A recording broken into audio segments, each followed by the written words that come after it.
रहे हैं prime TV, सच साहस सरोकार।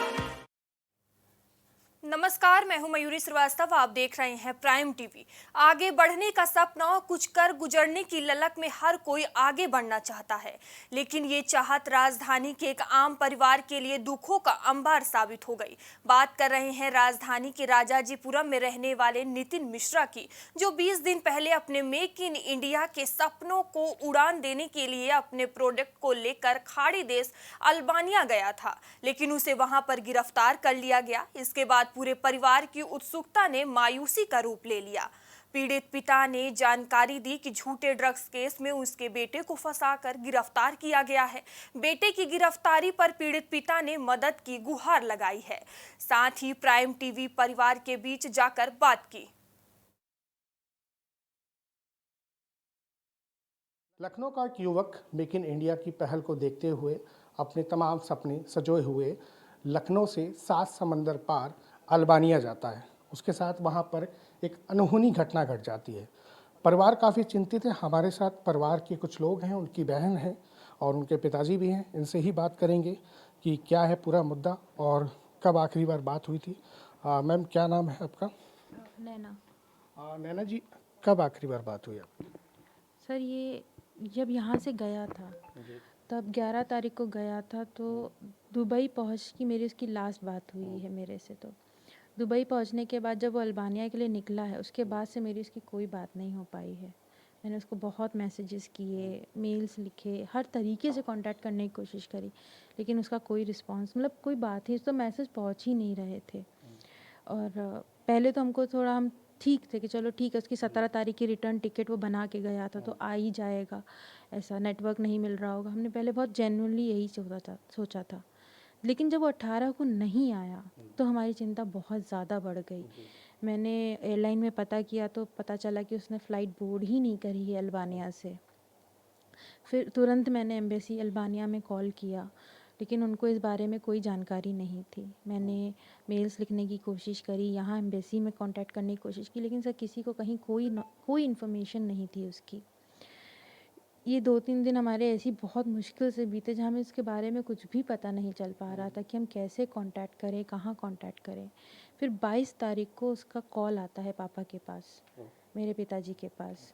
वो बताता है कि पापा, मेरे को यहाँ अरेस्ट कर लिया गया है और ये लोग मुझे यूएस लेके जा रहे हैं ड्रग के केस में।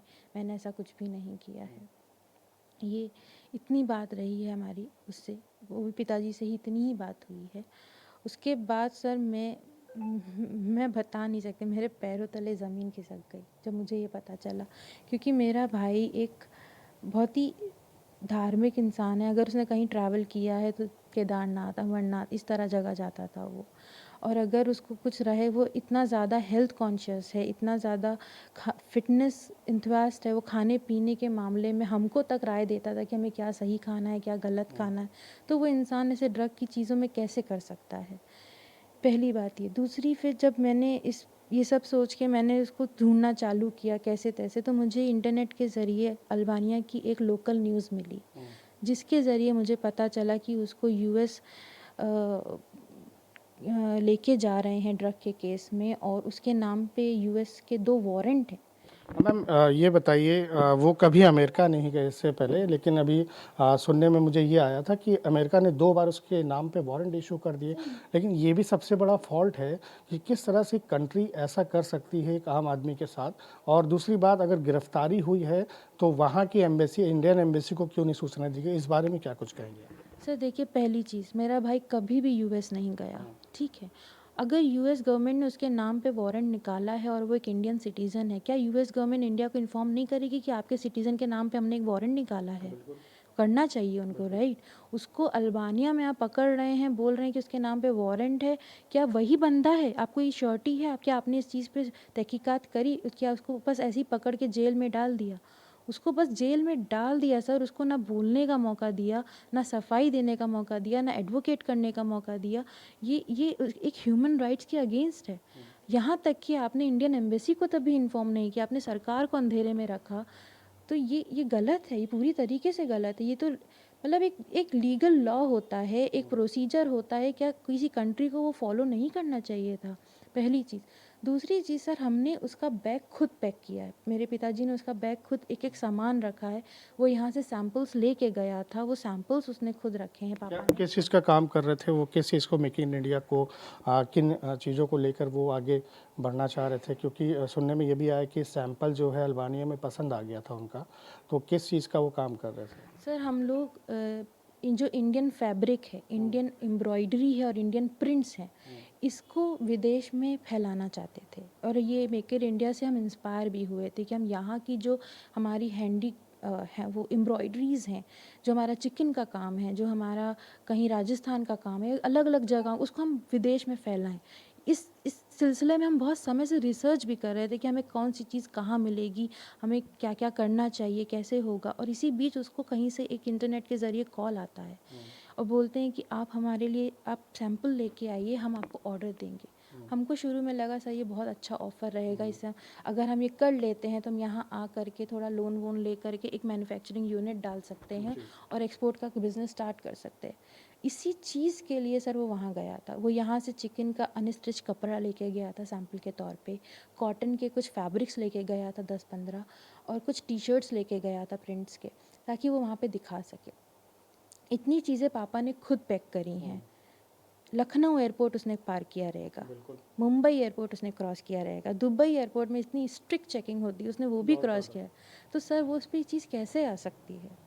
ये एक बहुत मतलब बहुत ज़्यादा शॉकिंग है कि आप एक डेफिनेटली ये मिस्टेकन आइडेंटिटी का केस है सर। या तो आप किसी और को ढूंढ रहे हैं और आपने तहकीकात पूरी करी नहीं और किसी और को पकड़ लिया। कॉन्स्पिरेसी। सर कॉन्स्पिरेसी भी हो सकती है, किसी ने फंसाया हो सकता है, किसी ने इसकी आईडी मिसयूज़ की हो सकती है। सब सबसे पहले जो मुझे ऐसा लगता है कि एटलीस्ट उनको इंडियन गवर्नमेंट को इन्फॉर्म करना चाहता है कि इंडियन गवर्नमेंट एक तहकीकात तो करती। कुछ तो हमारी यहाँ की पुलिस सर इतनी भी तो बुरी, मतलब इतना तो है कि सर हमारी पुलिस कुछ तो इन्फॉर्मेशन उसके आगे निकालती। आप अगर वो गिल्टी होता तो आप एक्शन लेते।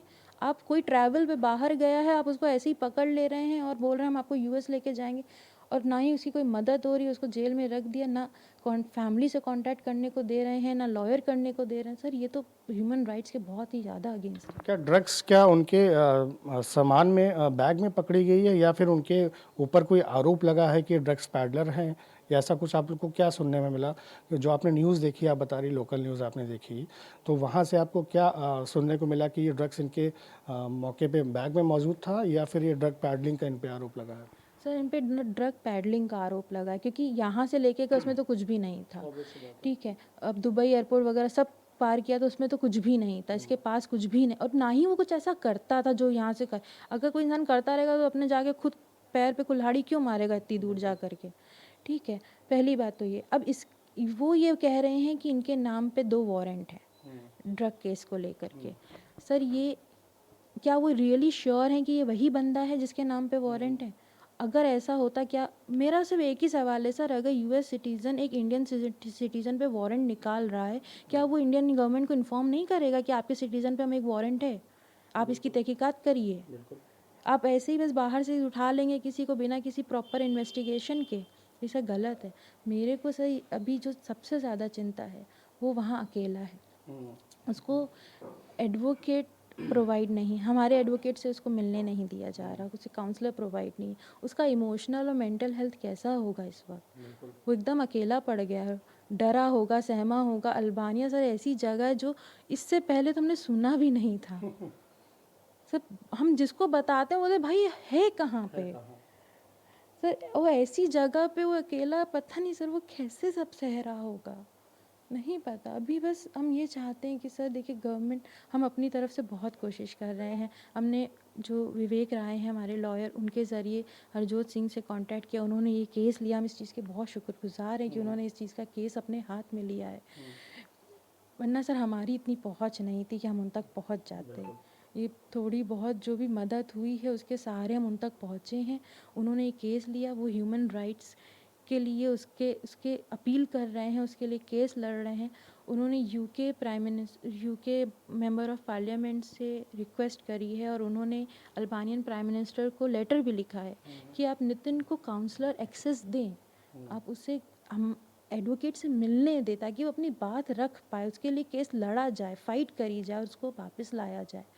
अभी से हमारी बस यही दरख्वास्त है सरकार से कि वो इसमें इंटरवेन करे और उसको यहाँ ले करके आए सुरक्षित। ठीक है नैना जी, मैं आपका दर्द समझ सकता हूँ। एक भाई का बहन से बिछड़ना बेहद ही वो दर्द जो है ये असहनीय होता है। हमारे साथ इनके पिताजी भी जुड़ेंगे, जो इकलौते बेटे थे, इकलौते इनकी संतान थी, वो आज इनसे दूर है और तकरीबन 10 दिनों से इनकी बातें नहीं हो पा रही हैं और बहुत ही दुख में और पीड़ा में परिवार है। इनसे ही बात करेंगे।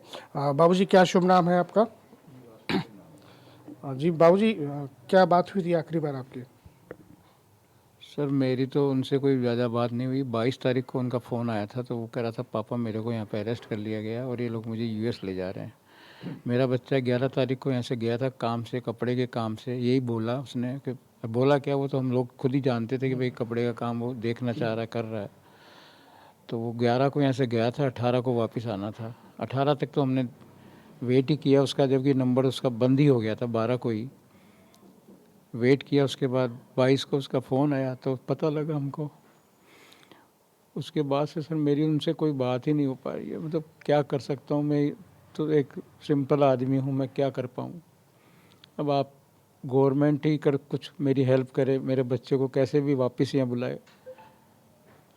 देखिए, हम पूरी कोशिश करेंगे कि जो नितिन है वो वापस आ जाए, क्योंकि उसे कहीं ना कहीं देखिए बेगुनाह तो है ही साथ में, और दूसरी बात है कि आप ही ने सारे बैग उसके पैक करके दिए थे और आपकी इकलौती संतान है और जाहिर सी बात है बहुत पीड़ा हो रही होगी, चिंता हो रही होगी। और जैसा कि नैना जी ने अभी बताया कि वो वहाँ पे अकेला है और कहीं ना कहीं वहाँ पे जो लॉयर हैं उनकी मदद भी ली जा रही है। बाबूजी, एक आखिरी सवाल ये था, क्या भारत सरकार से क्या उम्मीद है आपको? सर भारत सरकार से उम्मीद पूरी है सर, वो बिल्कुल हेल्प करेगी हमारी। हम उन्हीं के देश के नागरिक हैं, तो उनको हेल्प हमारी करनी भी चाहिए। वैसे वो करेगी भी, ये तो मैं जानता हूँ, क्योंकि मोदी जी तो सबको ऐसा मैसेज देते ही हैं कि भाई आप अच्छा करिए, काम करिए। उसी पर्पज़ से बच्चा मेरा गया भी था, तो उनको मेरी पूरी हेल्प करनी चाहिए। मेरे बच्चे को कैसे भी वापस लाए, वो बिल्कुल भी गलत नहीं है। सीएम साहब से, सीएम योगी से मिलने की आप सोचेंगे या फिर कुछ आपके परिवार ने ऐसा कुछ सोच रखा है? जी सर, मैं योगी जी से भी मिलूँगा, उनको भी जाके बताऊँगा ये सब चीज़ें बहुत ज़रूरी है। मैं तो उनके प्रदेश का ही हूँ सब कुछ, तो उनको मेरी सहायता करनी ही चाहिए। मैं मान सकता हूँ कि अभी आप नहीं बोल सकते हैं क्योंकि आप बहुत ही पीड़ा में हैं। मैं समझ सकता हूँ आपका दर्द। सिस्टर भी बैठी हैं, आप भी हैं, माता जी भी हैं, समझ सकता हूँ। और कहीं ना कहीं हम उम्मीद करेंगे कि नितिन जल्दी वापस आए और आपको भी उम्मीद करनी चाहिए। जी, जैसा देखा कि आपने, ये था हमारे साथ नितिन का परिवार, जिन्हें पूरी तरह से उम्मीद है कि उनका बेटा बहुत जल्द उनके पास आएगा और भारत सरकार उनकी पूरी तरह से मदद करेगी। कैमरामैन दीपक के साथ सागर थापा, प्राइम टीवी, लखनऊ। फिलहाल रुकते हैं छोटे से ब्रेक के लिए, बने रहिए प्राइम टीवी के साथ। कुछ भाव पुष्प। आप देख रहे हैं